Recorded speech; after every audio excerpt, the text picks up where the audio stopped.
काय मंडळी, तुम्ही पण तिळगुळाचे लाडू, बर्फी, गजक, वडी, पापडी खाऊन बोर झाला असेल तर ही रेसिपी तुमच्यासाठी.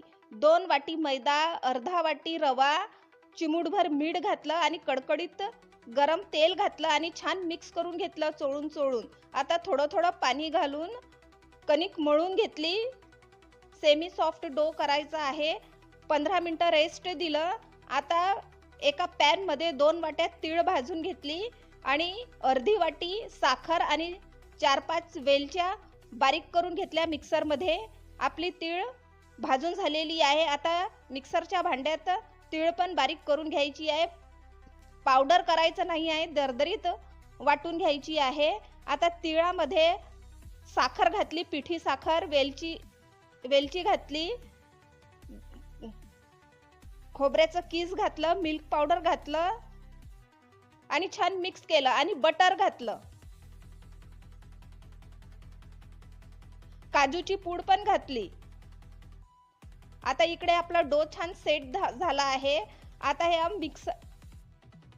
या मिश्रणात थोडंसं पाणी घालून छान स्टफिंग तयार केली. आता एका भांड्यात गूळ घेतलं, 2 वाटी गूळ घेतलं आणि तेवढंच पाणी घालून छान पाक करून घेतला.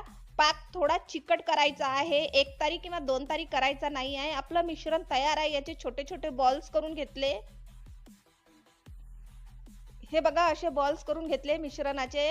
आता जे आपण कणिक मळली होती त्याचे पण छोटे छोटे बॉल करून घेतले. हे बघा, बॉल्स करून त्याची पारी करून घेतली आणि त्यात ते तिळाचे जे बॉल्स होते ते स्टफ करून घेतले. हे बघा, या प्रकारे.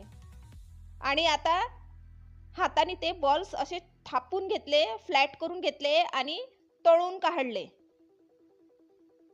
एकदम लो फ्लेमवर तळून काढायचे आहे. छान गोल्डन ब्राऊन होतपर्यंत. थोडा वेळ लागतो पण छान खुशखुशीत कचोऱ्या होतात ह्या तिळगुळाच्या.